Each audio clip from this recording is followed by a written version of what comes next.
Hey, what is up, YouTube? Rules for Rebels here, and today's video we're talking about Amazon. Amazon has rolled out another policy change. So some of you guys may be pounding your head into the desk like, not again, not again. First we had brand gating, then we had the policy change about no longer being allowed to give away free or discounted products for reviews.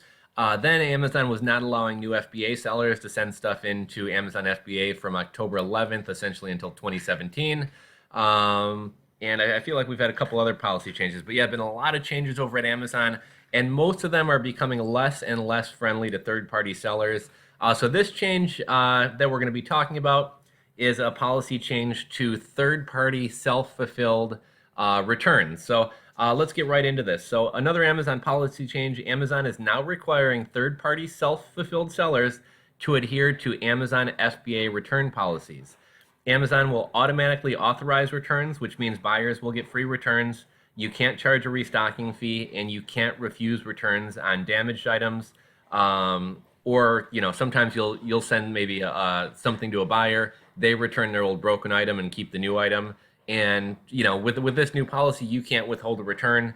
You're basically forced to accept the return because Amazon has already given the seller a return label at your cost. So some of you guys may say this isn't really a big change, and why would you think that? Well, here's why. Because essentially at the end of the day, even if you are a third-party self-fulfilled seller, if you charge a restocking fee, if you refuse to return an item, if somebody complains to Amazon, or if somebody opens up an Amazon A to Z case, essentially we all know at the end of the day they're going to wind up getting their money back. So while having your own return policies and rules can be somewhat of a deterrent to returns, at the end of the day, if a buyer's persistent and wants to return something, they're going to get the item returned. So, some people may say because of that, this isn't a huge policy change. Before we talk a little bit more about this change in and of itself isn't really a death blow to selling on Amazon. That said, Amazon is getting very unfriendly to third-party sellers. Amazon's priority is stocking their own items, and they have this Dragon Boat project, which maybe some of you guys can comment on. I've been meaning to educate myself on it a bit and do a video, but basically Amazon's trying to totally disrupt the shipping industry. Amazon wants to start dealing direct with manufacturers out of China, which essentially cuts out a lot of the middlemen and the small-time importers like you and I and the private labelers, because Amazon's going to cut us out of the equation and just go directly to the Chinese manufacturers. So like I said, any one of these changes in themselves aren't really a death blow. But Amazon's priority is going to be stocking their own items and manufacture direct Chinese items. We're already seeing that Amazon FBA warehouse space is getting tight, and they're not allowing us to send as many units in. Sometimes they won't allow us to send certain products in. Essentially, third-party sellers and small-time importers are really getting a squeeze here. I'm sure you guys have heard the term death by 1,000 cuts. One cut isn't going to kill you, but 1,000 will. So recent changes include brand gating, which you can no longer sell Reebok, Nike, Hasbro toys, etc., without paying Amazon $1,000 to $1,500 and submitting a bunch of invoices. And I believe the requirements on the invoices, it has to be an invoice either directly from the company or a licensed or authorized reseller. And even then, I believe you have to have 5 SKUs. Like I said, you have to have 5 SKUs. So you can't just decide to sell 2 pairs of Nike shoes, because you won't be approved unless you have invoices showing that you're selling 5 different SKUs, I believe it is. So let's see. We had brand gating, no reviews for free products. Amazon FBA getting stricter about storage fees was another recent change. Amazon FBA also started charging a fee just to send in items, and that's on top of the FBA fees and the 15% sales fees. Recently, I sent a shipment of 60 items into Amazon. All in all 60 of these items fit in a 12 by 12 box. The box weighed well under a pound, and I was charged, I think, $15 or $16, basically as a, I don't know, service charge or fulfillment charge or something like that, just for sending my stuff into Amazon. Another change we had: Amazon is no longer allowing new sellers who haven't participated in FBA to send stuff into FBA. This isn't forever, but this started on October 10th and will run through December 19th. So basically, if you're a new seller and you send something in on December 19th, plan on it not being stocked and available for sale on Amazon until after the first of the year. So essentially, new people, new Amazon FBA sellers were essentially cut out of using FBA Q4.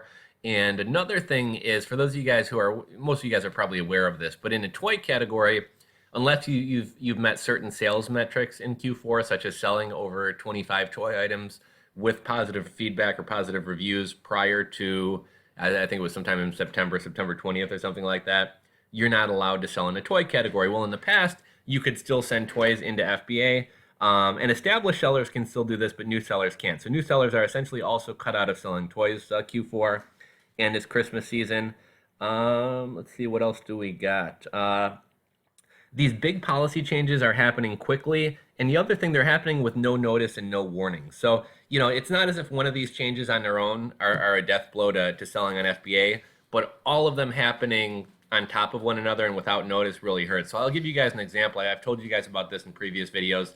A good buddy of mine has been working on a private label product for almost since last year. It's been kind of slow in getting things rolling, but eventually he sent his wire. He's got $15,000 worth of inventory coming into the country, and he had planned on kind of building some sales rank and some reviews by giving away discounted products in exchange for reviews. Well, during the time that his items were shipping here, which it can be a month or longer, Amazon changed the policy. So all of a sudden now I got but my buddy's got 15 grand worth of stuff coming in. And his marketing plan is basically down the toilet. Now, I know a lot of people were happy to see the whole review exchange thing go away, but regardless, for years it's been an acceptable Amazon practice. My buddy, understanding that this was an allowed practice, went out and bought 15 grand worth of stuff, and then overnight in one day they changed the policy and basically sink his marketing plan. Well, whatever, he's going to keep trucking on. However, he had planned on using FBA. He's got a full-time job. November, December, January is his busy time of year. He can't be self-fulfilling these items.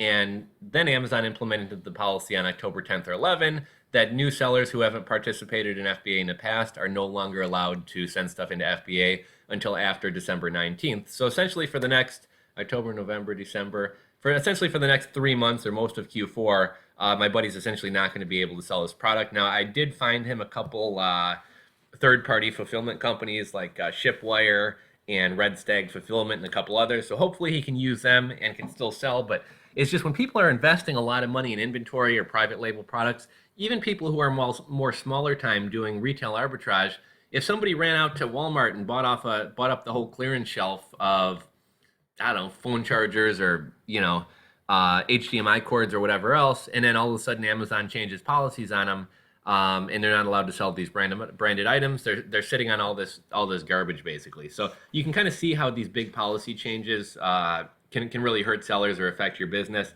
I'm going to be going through these articles in just a minute here. I think the comments are some of the most interesting things about this, hearing what Amazon sellers have to say about this.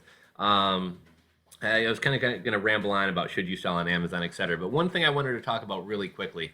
Here's an example of why this policy change regarding returns is bad. So let's say I sell dental mouth guards on Amazon. Now, for those of you guys who don't know, like people who grind their teeth buy these, essentially it looks like a sports mouth guard, but you put it in hot water, you mold it to your mouth just like a mouth guard, and you wear it when you sleep, and then you're not going to grind your teeth and wear down your teeth. So yeah, I don't know if that's still a good selling product. Years ago, there used to be pretty good margins on it. It was a pretty good product.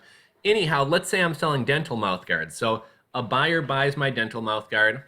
They wind up, cutting out. Sometimes people cut off the edges because the mouth guard's longer than their jaw or whatever. And they drop it in hot water and they put it in their mouth and they mold the thing. And maybe after 2 days they decide like, I don't really like wearing a mouth guard when I sleep. I'm never going to use this. Or maybe they decide, wow, I didn't do a very good job of molding this. It doesn't fit very comfortable in my mouth. They're going to open up an Amazon, they're going to open up a return. You're going to wind up getting back a used mouth guard with somebody else's spit and teeth marks all over it. You're going to get that in the mail. It's going to be your cost for them to ship it back. So the buyer either had buyer's regret or just totally botched the molding of the mouth guard.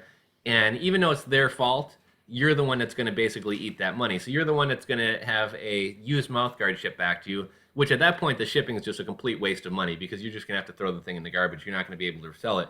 My point here is there's a lot of items that either legally can't be returned or a lot of items that you're just not going to be able to resell after they've been returned, and you're basically going to eat all this money. So in the past, doing things like charging a restocking fee was oftentimes a way to at least cover your cost on an item. You're not making the profit, but it should be covering most of the cost of the item and your Amazon fees and shipping and stuff like that. Well, you're no longer going to be allowed to do that. So I guess we'll kind of read through these articles really quickly, and I thought the comments were some of the most interesting things about this. So one of eBay's consumers most love features, or one of the features consumers most love about Amazon is the ability to return anything for almost any reason, no questions asked.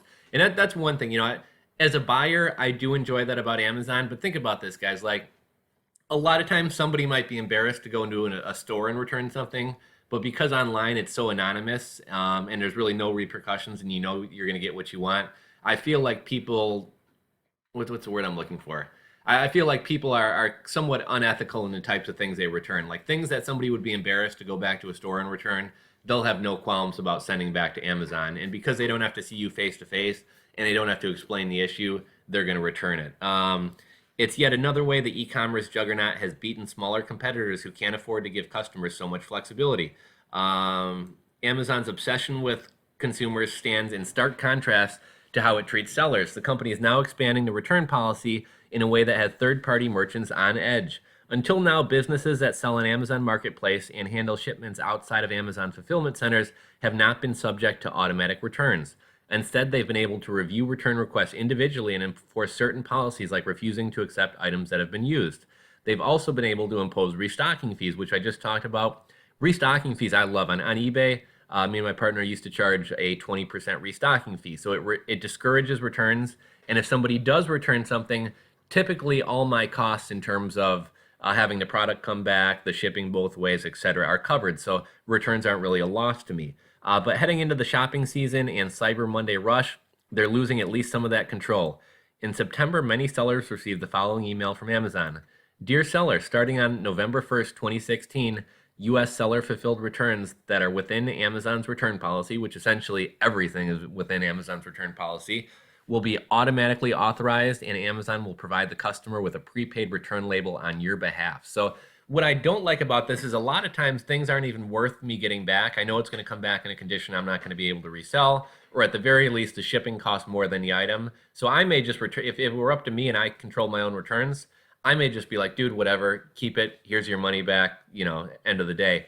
Well, now I have to give them their money back, and I have to pay to have this item shipped back to me.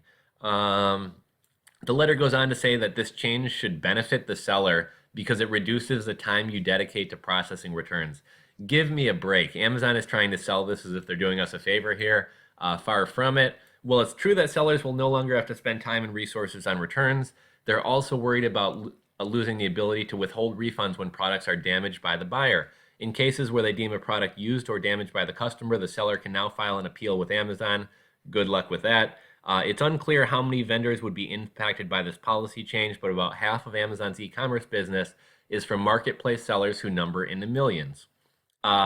Seller concern is largely based on how they've been regarded by Amazon. Account suspensions have surged in this past year as Amazon cracks down on a growing counterfeit problem. In August, Amazon imposed a fee for businesses to sell certain brands. Forums have exploded on Facebook, Reddit, and WhatsApp with merchants looking for answers they say they can't get from Amazon's official support team, which Amazon's official support team is pretty weak in my opinion. Automated returns are really going to send shockwaves, said Fred Ruckel, who sells a cat activity playmate on Amazon called Ripple Rug. I'm just kind of curious. Let's take a look at Ripple Rug. It's kind of a cool product, something for the cats to scratch at or whatever. Probably a huge margin product. This thing has to cost under 10 bucks and he's selling it for 44. Actually, kind of a cool product there, guys. Let's see. Ruckel said that people try to return Ripple rugs, often with cat hair and nails on them. When he gets a used product return, he cleans it up and donates it to charity, but he can make up some of the loss on a restocking fee, but now he won't be able to, so he's just going to have to take the write-off for it. In a statement to CNBC, Amazon said the new return policy is designed to simplify and improve the experience for customers and sellers. I don't think the return experience could be any simpler for customers. And for sellers, I really don't feel like managing returns is that big of a headache. The Seattle-based company said sellers currently offering an automated prepaid option have seen an increase in the volume of returns. Furthermore, Amazon says that nothing else is changing. In other words, restocking and shipping fees can still be applied. I don't really get that. Customers consistently tell us that they love the Amazon return experience and expect it to apply to all purchases on Amazon. We've created an easy way for sellers to provide the same experience for seller-fulfilled orders. When a customer knows that a return will be easy, they are more likely to purchase a product from a seller. Merchants will soon discover if the new return policy is helpful or just another way for Amazon to lure consumers. So what I really dislike about the Amazon returns policy is Amazon can be very generous with returns because it's not them who are losing money on returns. It's people like you and I. Let's just kind of read through some of these. I'm going to try to find some good ones for you. So I'm going to pause the video real quick. Okay, so here's an interesting comment. George McNarley says, I work for a big drop shipping company and we always advise our clients to avoid using Amazon. Their rules, threats, and actions, including freezing your account, which locks up your funds, are unacceptable. And then somebody else says, unfortunately, people have been brainwashed in believing that Amazon is the only secure place to buy. It's so simple. Unless you're a seller, goodbye, internet wizards. Amazon wants your business too. So one thing I just wanted to comment on really quickly about drop shipping. Amazon is no longer going to allow you to have items returned to a drop shipper. You're going to need to provide like a default dedicated address. So basically the address on your Amazon account is going to be the one that returns come to. So if you're if you use a drop shipper, you're a seller who utilizes drop shipping, you're not going to be able to have items returned to your drop shipper. They're going to have to come back to you, which may cause a little bit of a headache, or which may cause you to have to then again pay to send that item back to the drop shipper. Here's another interesting comment, and this is kind of what I said from the beginning. Amazon return policy doesn't even matter. Been selling there for a long time, and they always side with the buyer, even if it's the buyer's fault. The buyers even want return postage paid, even when they are having buyer's remorse and don't want the product. Amazon is a pathetic company to deal with. They use overseas centers to decide on products shipped here in the USA. Soon I will never use Amazon again. I buy from third-party sellers, never. Okay, so see, I was really going to try to encourage people to start buying and selling on eBay. I mean, not that me telling people to do that is going to have any effect, but this guy says, I never buy from third sellers, never buy from eBay. Amazon grew because because customers trust it. But like I said, I mean, Amazon can afford to be generous with return policies and things because they're not the ones who are absorbing those fees. I just wanted to touch on one more article really quickly. I know this video is starting to run a little bit long. This article is from E-commerce Bytes. So I found that this article is a little bit more geared towards the seller side of things as opposed to just a CNBC article. So are you ready for the new Amazon return policy? Amazon has been making some big policy changes impacting merchants, and one unpopular policy impacts returns. Effective November 1st, 2016, U.S. seller-fulfilled returns that are within Amazon's return policy will be automatically authorized, and Amazon will provide customers with prepaid shipping labels on the seller's behalf. Note that prepaid return shipping policy does not impact sellers who use Amazon's FBA fulfillment service, since FBA returns go back to Amazon's fulfillment centers. We reported the new policy in our inaugural issue, EB 411, September 5th. Now there's an Amazon help page called Prepaid Returns for Seller Fulfilled Orders. You need to be signed in to view this, but you can go read it. As we had reported, pro sellers were able to start requesting exemptions on a SKU level beginning in mid-October. So this is something that may be of interest to you guys. We all know how difficult it is to get exemptions from Amazon and how kind of poor and slow the customer service is. But you may be able to get out of this if you have products that require special shipping or handling, i.e. dangerous goods. So if you sell things with lithium-ion batteries, you may be able to opt out of this and handle returns on your own. If you have a less expensive shipping rate for specific products, I don't really get that. Items that are non-returnable by law, so this may be like baby pacifiers and things like that.